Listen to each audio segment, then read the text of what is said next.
Olá pessoal, meu nome é Juarez Moreira. Vamos fazer uma gravação de uma videoaula agora para a disciplina Formação e Prática Docente 2.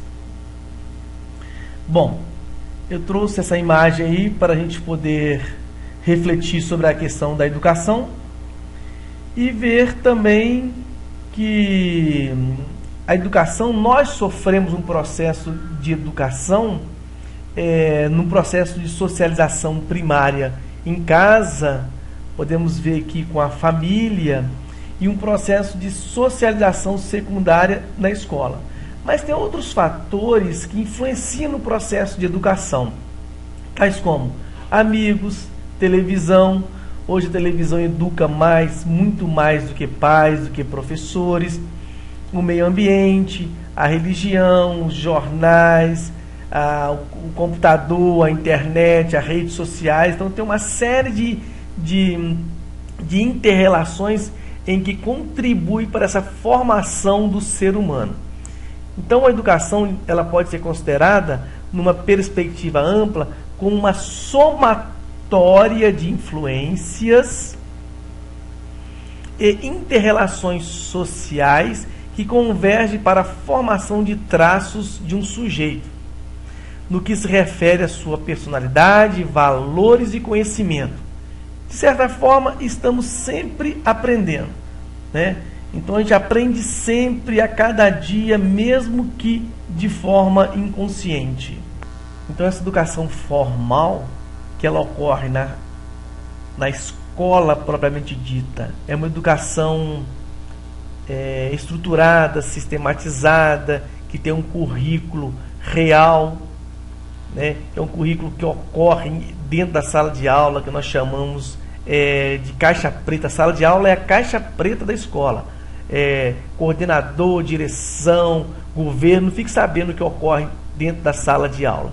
Mas esse currículo real que ocorre, ele está vinculado ao currículo prescrito, que está lá no plano de político-pedagógico da escola, que está um pouco determinado nos PCNs. Mas também, então estão aqui uma imagem representativa de crianças, né, no ambiente formal de ensino. Agora, há também a educação informal. Eu não disse anteriormente que nós aprendemos sempre, aprendemos em vários ambientes, inclusive no happy hour com os amigos, né? Uma educação informal, no corredor, de escola, no bar, na esquina, no ambiente familiar e por aí vai, no shopping center e outros locais. E essa educação informal também, ela pode ocorrer dentro da escola também, no momento de confraternização de aniversário. Tem muitos pais hoje que preferem fazer, que além de fazer aniversário fora, faz também dentro da escola. Então essa educação informal, ela tem uma estreita relação com a educação formal. Então, um pouco sobre educação. A educação, se a gente for pegar a origem semântica dela, ela vem de educare, né, que significa alimentar, instruir, adestrar, e educere, que significa extrair. Então a própria palavra educação, ela é contraditória na sua semântica. Mas de modo geral, a educação, ela visa ajudar o quê? O ser humano em seu desenvolvimento, tornando-o um cidadão completo, capaz de entender tanto seu mundo particular quanto o mundo externo. Então essa é uma visão geral da educação. Em sentido amplo, é a transmissão da cultura por meio da comunicação, visando a autorrealização e a adaptação, né, entre aspas, social do homem, social do indivíduo. É muito interessante destacar a questão da educação como sentido da transmissão da cultura por meio da comunicação, porque nós sabemos que educação é essencialmente comunicação. E em sentido restrito, educação é considerada como sinônimo de instruir ou ensinar. E o que vem a ser ensino? Se você pega a semântica da palavra, ensinar é o quê? É insigno, imprimir um sinal, um signo, né? Então, em didática, é a ação de prover circunstância para que o educando aprenda, podendo ser a ação do professor direta ou indireta.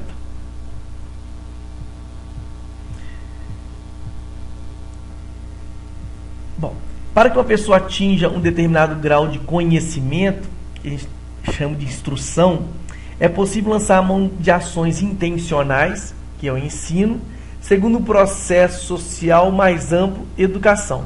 Então, observe bem que educação, ensino, instrução, instrução, ensino, educação, elas estão internamente, visceralmente imbricadas, né?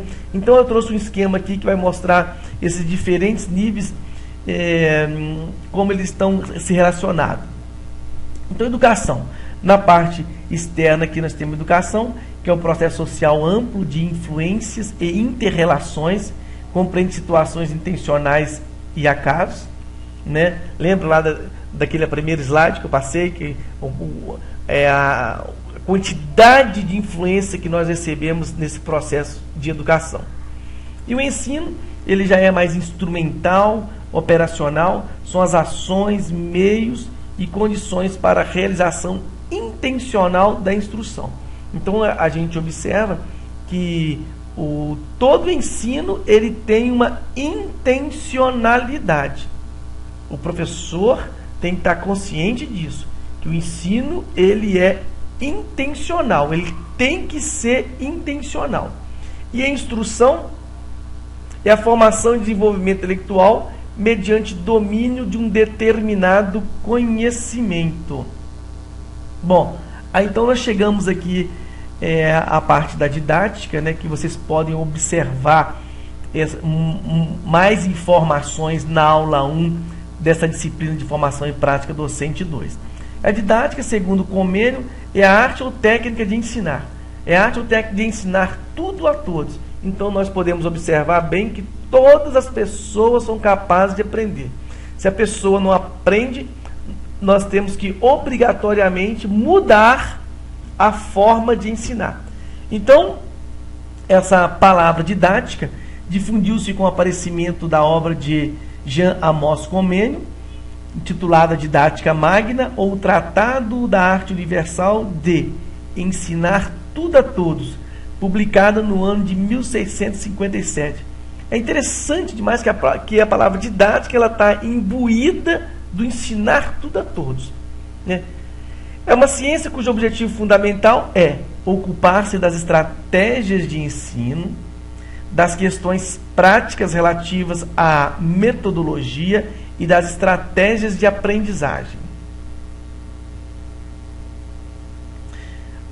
Uma rápida evolução da didática, né?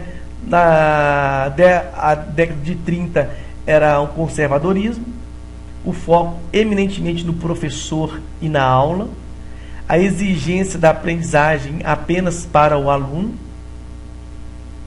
o professor não abria mão dos conteúdos tradicionais, a ênfase maior era na memorização e a verificação da aprendizagem era por meio de aplicação de prova. Fazia-se prova para dar nota, para qualificar, quantificar esse aluno, está apto ou não. Na década de 70, nós temos aqui uma preocupação maior, não com o ensino, mas com a aprendizagem. Passa a garantir a eficiência da aprendizagem. Começa a se dar uma ênfase à elaboração de planos de ensino e selecionar a seleção de conteúdos específicos. Mas aí vocês podem estar se perguntando, poxa, professor, só a partir da década de 70 que se começa a dar ênfase na elaboração de plano de ensino? Eu digo para vocês que tem pessoas que até hoje não elaboram plano de ensino. Algumas escolas, universidades, até universidades, só exigem um plano de trabalho. O docente vai no departamento, entrega aquele plano de trabalho e acabou, não segue mais aquilo, né? Plano de aula, então, plano de unidade, então, são raros, são pouquíssimos os professores que fazem plano de aula, plano de unidade.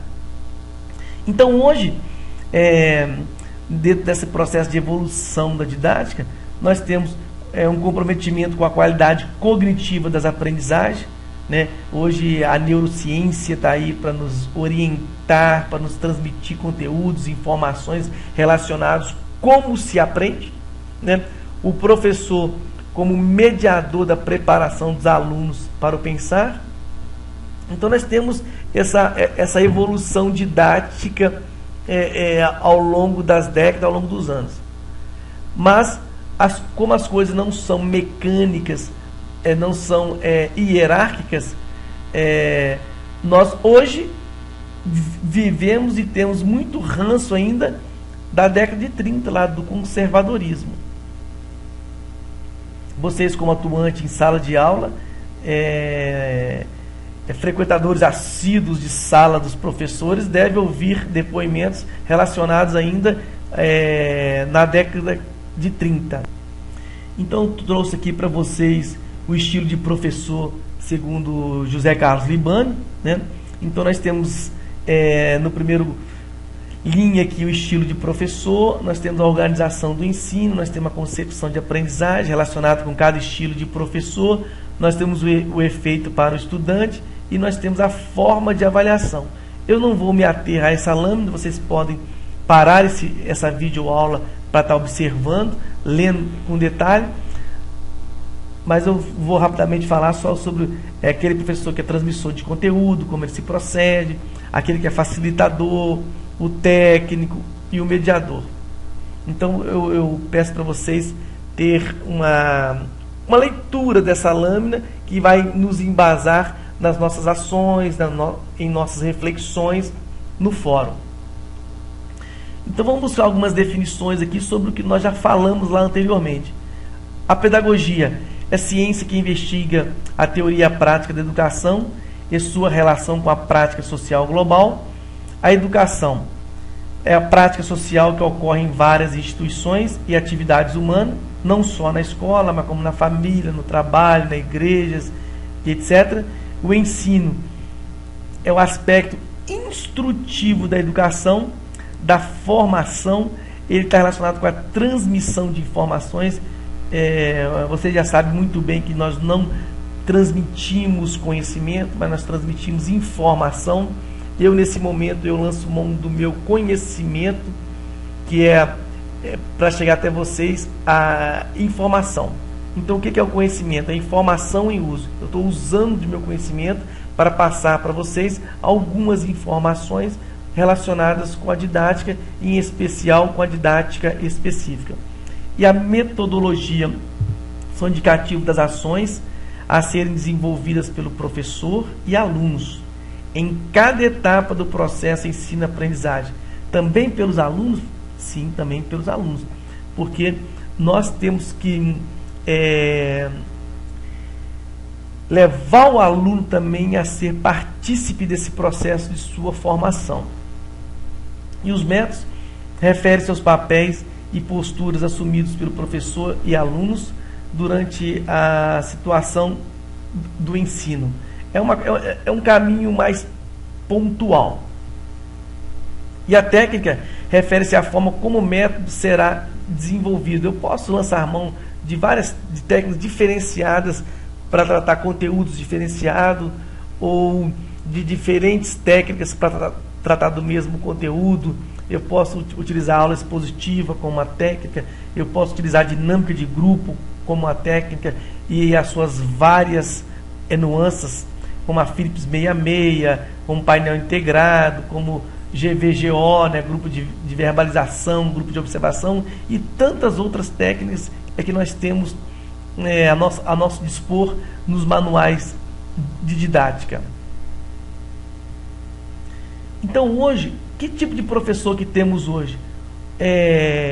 Via de regra, um professor que não dispõe de preparação pedagógica, ele detém o conteúdo específico da sua disciplina, mas não tem uma preparação pedagógica, foca muito na questão da memorização, da repetição, da mecanização do ensino, e o processo de avaliação ele é único, exclusivamente por prova e nota. até mesmo para atender uma exigência oficial, uma exigência do MEC. A sua arte é disposição, como já disse anteriormente, sou especialista na disciplina, mas foca muito na técnica da aula expositiva, que é também uma técnica importante, que nós não podemos nos depreender dessa técnica. Há momentos do nosso conteúdo que nós temos que expor esse conteúdo para o estudante. As ações envolvidas em sala de aula são expressadas pelos verbos instruir, orientar, apontar, guiar, dirigir, treinar, amoldar, preparar, doutrinar. Então, se você pega o plano de ensino de alguns professores, vão estar esses verbos com prioridade. Centraliza-se em sua própria pessoa, em suas qualidades e habilidades. Eu já dei aula de metodologia de ensino numa pós-graduação, e no meio da turma tinha um professor que ele era mágico. Então ele falava: não, eu não tenho que aprender metodologia de ensino, eu sou mágico. No meio das minhas aulas eu faço mágica, né? E era muito interessante a forma dele trabalhar, mas é uma forma muito pessoal, né? Os demais ali que não eram mágicos, eles precisavam de ter o domínio da técnica, e muitos nem consideravam essa aula, né, esse conteúdo da metodologia do ensino superior como algo profícuo para suas vidas.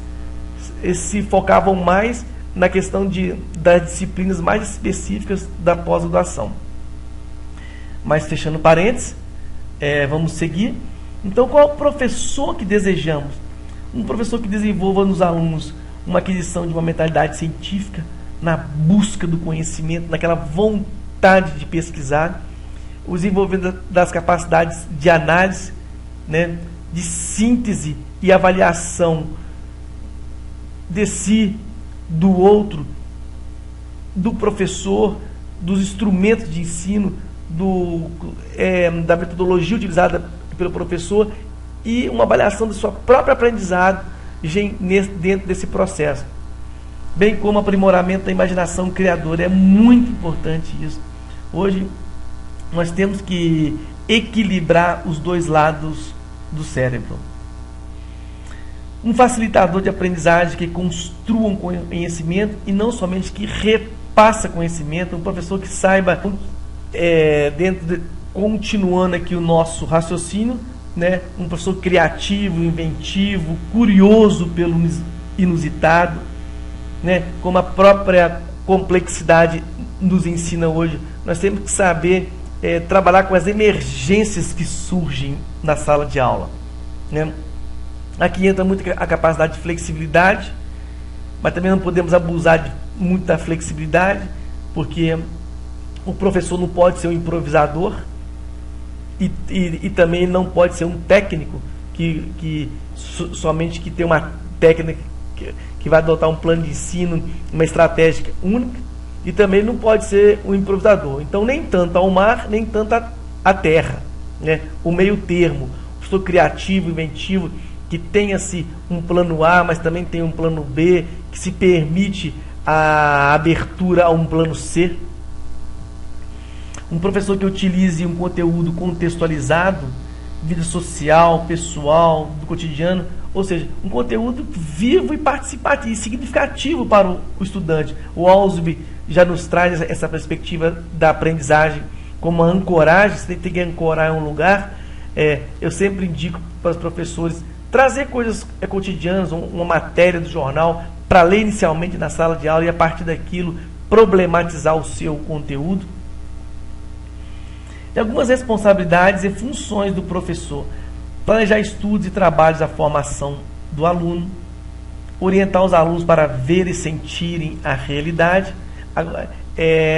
educação dos sentidos mesmo, educação do olhar, educação do ouvir, educação do falar, educação de você ultrapassar a aparência, né? Do latim aparente, aparente que significa aquilo que se vê, que se sente, mas ir a fundo, ver a realidade, melhorar a percepção, que é algo treinado, porque quando você aumenta o seu nível de percepção de forma espiral, você consegue ver a realidade também é de outro plano. Controlar os resultados dos estudos, graduar dificuldades, conhecer os alunos para estimulá-los para a sua formação integral, porque se eu não conheço o aluno, como que eu vou fazer um trabalho específico com ele, um trabalho específico com aquela turma, não é mesmo? E fomentar ideias e atitudes positivas diante da vida, da profissão e da sociedade. Nós vemos hoje tantos jovens já pessimistas.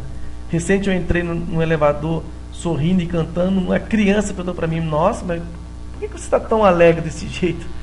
E eu perguntei a ela se ela não é uma pessoa alegre. Ela falou que a maioria das vezes é uma pessoa triste.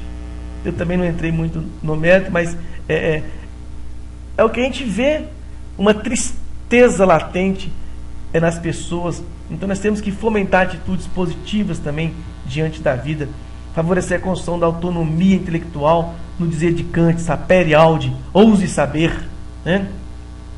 E aqui eu trago para vocês rapidamente alguns pensadores que teorizaram sobre o ser professor. Vocês devem conhecer algum desses e outros não, né? Também não vou me ater. Eu trouxe algumas propostas e tendências que marcaram o século XXI.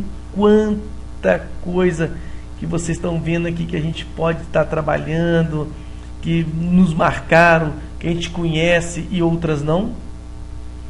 Algumas perspectivas e conceitos em elaboração ou destaque no século XX. Olha quanta coisa que nós podemos estar trabalhando aqui, estar entendendo, para que a gente possa ter uma atuação direta, de forma diferenciada. E trouxe aqui algumas informações, algumas palavras para provocar conhecimentos e práticas permeados pela contradição, porque nós nos movemos pela contradição, né? Como eu já falei anteriormente, a própria palavra educação era contraditória em sua semântica, que é educar, alimentar, instruir, adestrar, e educere, que é fazer surgir, aflorar. Quer dizer, é algo de fora para dentro, mas também é algo de dentro para fora. E dos muitos modos de ser professor no século XXI, olha quanta coisa que nós podemos estar utilizando para incrementar a nossa didática, incrementar a nossa prática profissional.